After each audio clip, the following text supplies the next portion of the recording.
So, what is the dismissive avoidant breakup boomerang effect? In this video, we are going to cover exactly how dismissive avoidants tend to process their breakups and also how unprocessed emotions can sort of boomerang back around to become their Achilles heel later on.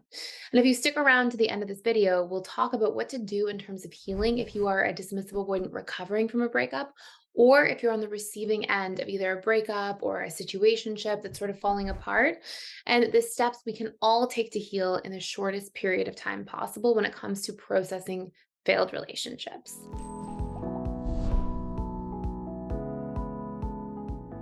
So, first and foremost, the breakup boomerang effect for a dismissive avoidant is the fact that no matter how long the dismissive avoidant tries to repress their emotions, those emotions will pop back up eventually. Now, I think to a lot of people, this seems really surprising because we often think of the dismissive avoidant being able to essentially endlessly process their emotions and really stuff everything down for long periods of time.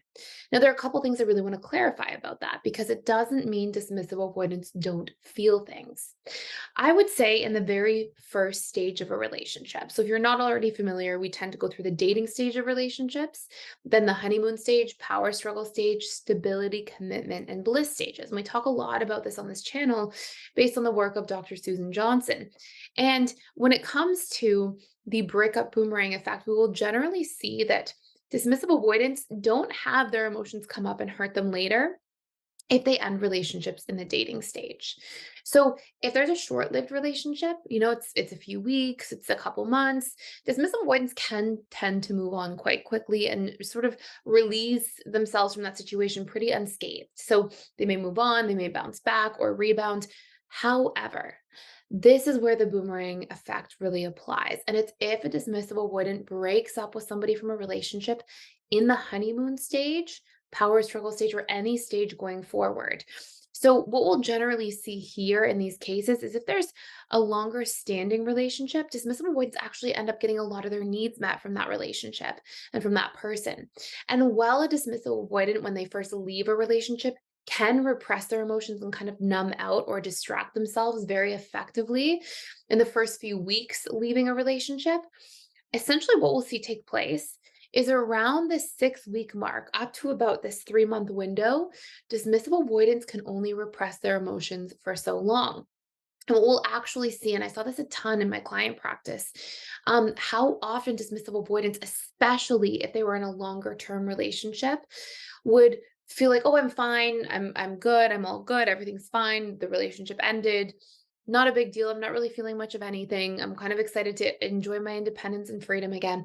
And then about 6 weeks after the breakup had happened, or about 2 months after the breakup had happened, somewhere in that 6 week to 3 month window, we would suddenly see the dismissive avoidant come back and be like, I'm really missing this person. I'm really hurting. I'm really not in a great place. I regret some of my decisions. And they wouldn't always go to the point of regret, but they would start questioning things, start questioning if they had operated differently or what had gone on. And I think this is a really important thing to pay attention to because I think we think a lot of the time dismissive avoidants don't feel.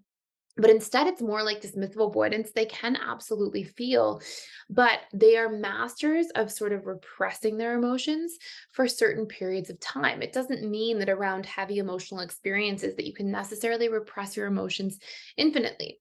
So what we would see for the dismissive avoidant attachment style, especially if they were deriving a lot of security and comfort from their relationship, is that they would spend the first 6 weeks being in a great place, feeling good, not worrying, not second guessing their decision, not really feeling too much. And because they also tend to cope by minimizing their needs for attachment to other people, they would be able to really repress those needs, kind of disconnect from any even like recognition that they could miss the person or that they might be making a mistake. And later on, that boomerang would kind of come back around because they could only repress their emotions for so long. Now, you may think if you're the loved one of a dismissive avoidant and that person ended the relationship with you, oh, good, they're regretting the decision. It doesn't mean that because they are second guessing themselves or because they are hurting over the breakup, that they are necessarily willing to be vulnerable to re-engage in an actual relationship. They may instead just do things like reach out kind of indirectly, see if you're sort of still there, kind of assess the territory, but they may still have their fears of getting back together.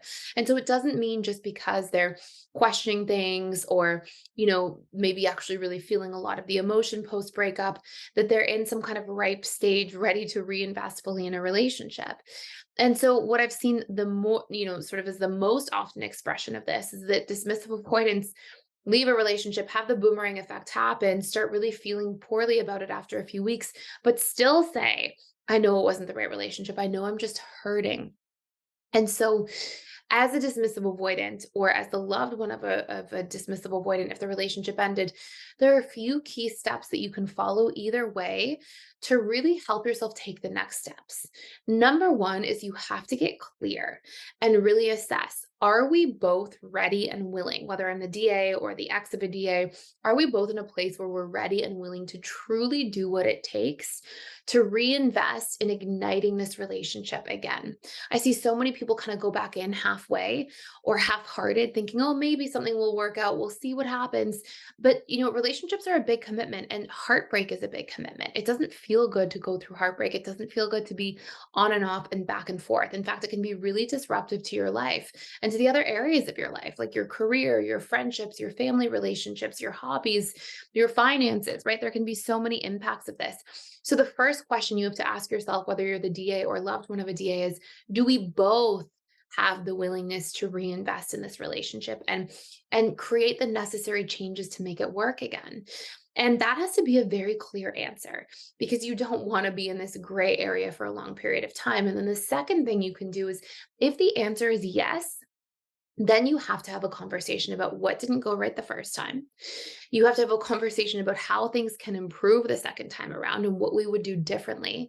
And you have to discuss what you both need in a relationship and what your boundaries are in terms of your non negotiables and what you're not able to give. And you also have to have a conversation about what your sensitivities were, what your pain points were, because each of you will have unique sensitivities and pain points in the relationship that may not be something that you share. So for example, let's say the dismissive avoidant may have a sensitivity to criticism, and the fearful avoidant may have a sensitivity to a lack of transparency. But the fearful avoidant may not be as sensitive to criticism, and the dismissive avoidant may not care so much about a lack of transparency. So you have to express your unique sensitivities and pain points so that you have the ability to get that information and learn to properly take one another into consideration in a healthy way. So this is a really important discussion to be having.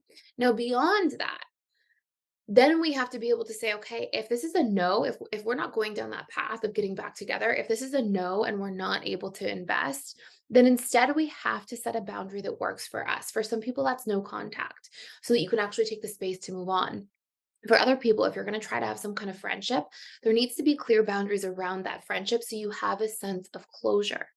And then if you find yourself really wanting to do that inner work and healing to move on from a relationship, a really powerful thing to do after that is to get clear about what needs was this person meeting in my life? What was it that I was so attached to about them? Was it the traits that they brought into my life, the needs that they were meeting for me? And I have to be able to start meeting my own needs the way that this person was, or developing new and healthy relationships where people can meet those needs. So if your relationship represented fun, for example, do you have a good source of fun in your life now? Do you know how to have fun on your own? Do you do hobbies and partake in activities that bring a sense of fun into your life? Or do you have friends or family members that bring that with you? And if the answer is no, or if that's lacking, you're going to keep grieving that old relationship until you go fill that cup back up in your life currently without that old relationship being the source of that. And so the more you can start doing that work, the faster you're going to heal if a relationship wasn't working or wasn't meant to be working. And the faster you're also going to be able to have that sense of closure and truly move on. So, in summary here, breakup boomerang effect will often be that the DA represses their feelings, but those feelings come back around. If a dismissive avoidant breaks up with somebody or gets broken up with in the dating stage, they usually don't have that boomerang effect really affect them deeply. It tends to be in relationships that have a bit of a longer standing history.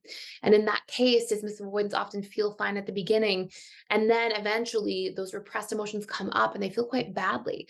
Actually, to the point where sometimes I see dismissive avoidants have the slowest time and the hardest time actually getting over a breakup long term. And if we are trying to consider reinvesting either as the dismissive avoidant with other attachment styles or as the ex of a dismissive avoidant with the DA, we have to get really clear if we're both ready and willing to do the work. And we have to have clear conversations about all of those things we talked about, what wasn't working, what to do better, the sensitivities, the pain points, the boundaries, the needs. And then if it's not working, we have to instead be able to say, okay, here are the steps I need to take to get that closure to move on. Do I need to be no contact? What were the needs the person was meeting? How can I start filling those back up in my life so I'm healing that void, which is part of what we experience as the grief of a breakup. And as we do this work, we can not only have the closure and the peace of mind if it's not meant to be, but also we have the capacity to really do things differently if we are trying to work things out. So if you want to do a much deeper dive into this topic, you can check out our How to Repair Any Relationship course or our How to Heal from a Breakup course for free for 7 days. Both of them give you really unique steps and strategies for how to deal with either side of that kind of equation we were talking about there. And if you want to do a deep dive, the link is in the description box below. That will give you access for 7 days for free to both of those courses, as well as all other content at PDS. You can go in there, check it out. If you cancel before the seventh day, you'll never be charged anything. And also, if you want to do a deeper dive into any questions you have, I'll be in there 4 days a week, or I guess 3 times a week right now, to answer any questions you have with webinars. And we have another 3 days of the week with trained facilitators that also do webinars. So there's literally 6 days of the week you can get your questions answered by a professional. And beyond that, that is it for today. Thank you so much for watching. Thank you for being here. Please like, share, and subscribe if you're enjoying this channel and these videos. And I can't wait to see you in the future videos. Thanks for watching.